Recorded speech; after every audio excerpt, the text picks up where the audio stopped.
रहीमन देखी बड़ेन को लघु न दीजिए डारी, जहां काम आवे सुई कहा करे तरवारी. In this Doha, Rahim was trying to say that small things also have their importance. A job which can be done by a needle, you don't need to use a sword there. So, if I put this Doha in terms of international politics, as we are talking about that today, I may say that I can use persuasion, I can use my diplomacy, soft diplomacy, in order to get my things done, in order to attain my political objectives on the global stage. Then I don't need to threaten somebody that, oh, you will not listen to me, I will bomb you, I will impose sanctions on you, etc. etc. So we can achieve our goals even with soft power, and we don't need to use hard power every time. So if I may say what is hard power is the economic might and the military might. These two combined are called hard power. This is how you exert your hard power. For example, you want to get your job done. You will impose sanctions on some country. You will threaten them for any military action. So this is what is hard power. What is soft power? Soft power is anything but hard power. Whatever is not inside hard power, all of that is soft power. You are doing persuasion, you are imposing your culture on others, you are doing everything in order to get your things done, apart from threatening anybody through any means. So if I can go to the history of soft power, I will say that soft power already existed since time immemorial, but countries were not recognizing it as any kind of different power. It was only Joseph Nye who coined the term soft power, and the essentially we can see that the use of soft power in the terms of words, we can see that it came into being during the Cold War era. During the Cold War, as you all know, US and the Soviet Union were acting against each other. They were competing against each other that who can exert its influence more on the world. The US had its theory, the domino theory, that if one country falls into the Soviet club, then the others will also follow. This is why US exerted too much of its cultural and political influence on the whole of the world. That is why they presumed that we are the godfathers of democracy, we are the preachers of democracy, we will be enlightening everybody about what democracy will be and how they should run their country. So the US went on that. The Russians, which today are Russians, then were Soviets, the Soviets also started campaigning about communism, about socialism, all that. They were running huge campaigns that how good socialism is and how the workers of the countries and the working class of the country will get powers into their own hands, not the few crony capitalists. But this eventually didn't go well. In fact, many countries, for example India, also came into their influence until 1990. India was kind of under the Soviet bloc, or if I say the Russian bloc. But the Soviets were not able to influence the other countries. They were not able to befriend the others in the way that Americans did. Why did it happen? It is the main reason for this thing was the America's Marshall Plan. After the Second World War ended, the Europe was already destroyed. They were left to lick their wounds. They were completely deserted, if I say. The economy was shattered. Their cities, the economic centers and the political centers were totally down the drain. What happened then? There came the US.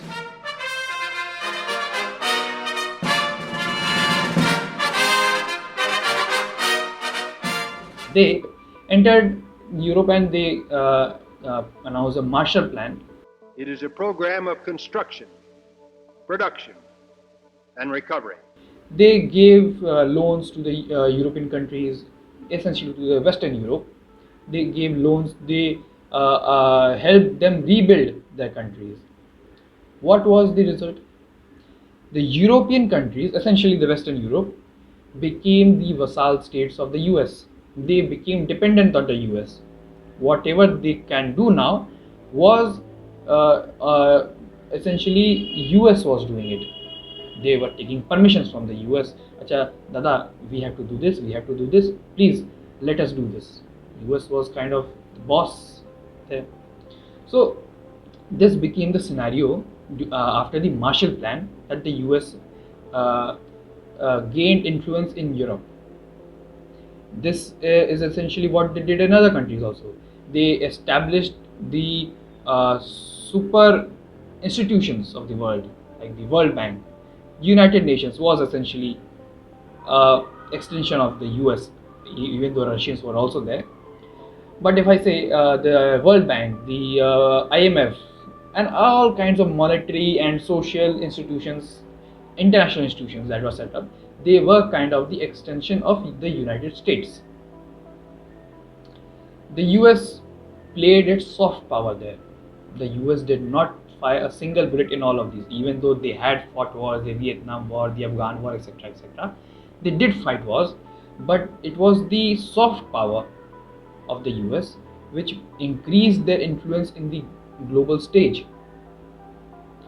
If you see today, we are influenced by American films, we are influenced by American cuisine. We can see that we are very much wearing Americanized clothes, or if I say westernized clothes. So this was the impact of the American soft power.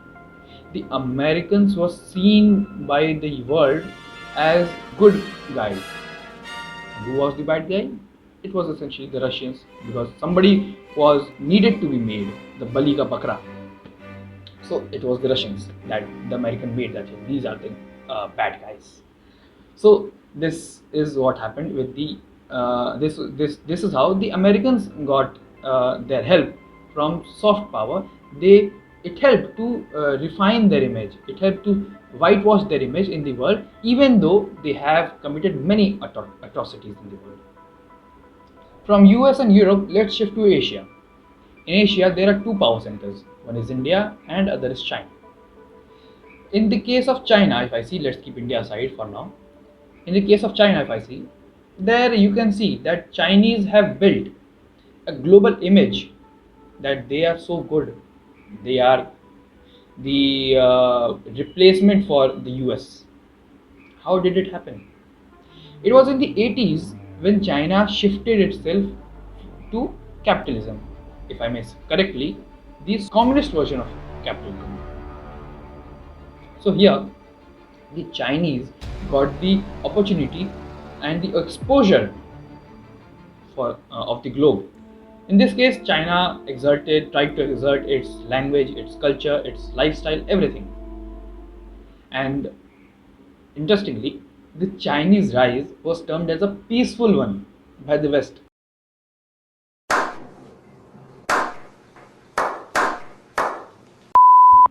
They were not seeing them as a threat. Oh, they are very cool guys. They don't mess with others. But now they have become a mess for these people. Now the China is challenging the US. It was the US itself which helped China grow. So keep that apart now. So let us come to India. Let's see what India was doing at that time and till now. India has a great potential of soft power, but India is a country which has made the least use of soft power. If I say the poorest use of soft power among the major ones. India has tried to exert its cultural influence and political etc. influence over the rest of the world in order to gain its dominance. If not the superpower, then at least some kind of major force in the world to keep its relevance. India has been a torchbearer of democracy, apart from the US, which you know obviously what they have done. In the case of India, India is seen in a positive light when it comes to democracy, to political values. If I say Gandhi's non-violence and Nehru's non-aligned movement popularized Indian political values in the world.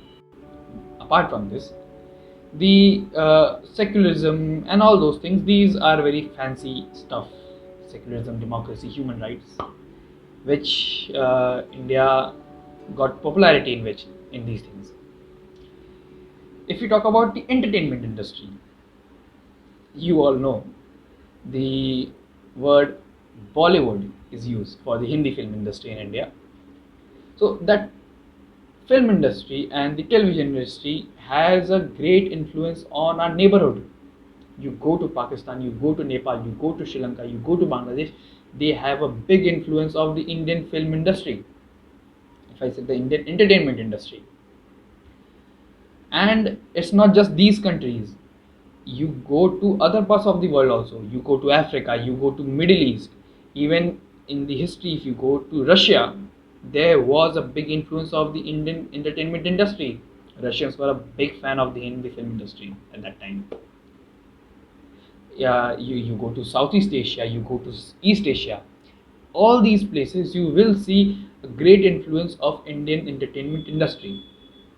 And of course, if you go to countries where Indian diaspora is at its largest extent in the West, that is the Canada, the US, UK, etc., these Western countries, there you will see that Indian entertainment influence is too much.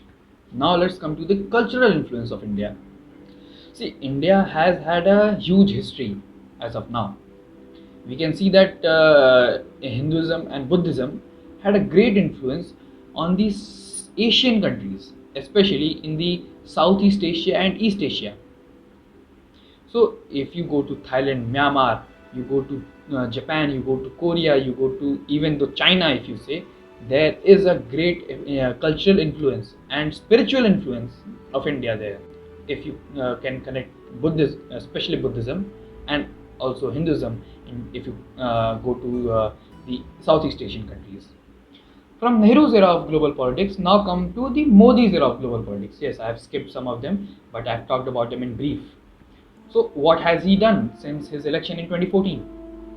See, Modi's politics, you already know, he has been playing the politics of the Hindu identity in the terms of national politics. But even in terms of international politics, you will see a glimpse of that Hindu identity politics. He has been exerting in Indian culture, especially the culture of the Hindu identity. If I say Hindu culture of India. So he has even given a big push to Hindi. He has given a big push to Ayurveda, and especially the most successful one is yoga, as the UN has declared International Yoga Day. Some may consider these things as petty and not so much relevant, but these things play a big role in how India is seen on the world stage. See, as of now, we have talked about what India has achieved in these past years since 1947, but we also need to know that what we can do better. If I say that India's economy has been growing, that we all know, and on the basis of that economy, we are giving financial assistance to countries, especially in the underdeveloped African countries. But this is not enough. If we compare this with China, they are ahead of us with a great margin. So, and if I talk about the cultural influence, India's cultural influence is mostly in the underdeveloped countries and in some developing countries. But if we talk about the developed countries, the cultural influence of India is not that much as we expect it to be. Not even in the US, which we consider as our greatest ally or something. So India's some lackings I will point out. For example, I may say the Indian Institute of Cultural Relations. This was set up by the government in order to build the India's brand value in the foreign countries. This institution has failed, miserably failed. Now I'm again bringing China here. China had built a institute called the Confucius Institute. This institute promoted the Chinese goodwill They promoted the Chinese Mandarin, the language that they speak. They popularized it. Foreign people are now learning Chinese. So these things are very essential. And in these very key things, we are lacking behind. See, and if I say the cultural influence, other part of the cultural influence apart from language, etc., is we exert Buddhism when we have to deal with the Southeast Asian countries or the East Asian countries. If I say, we find linkages through Buddhist influence in those countries. But what is the state of Buddhism in India itself?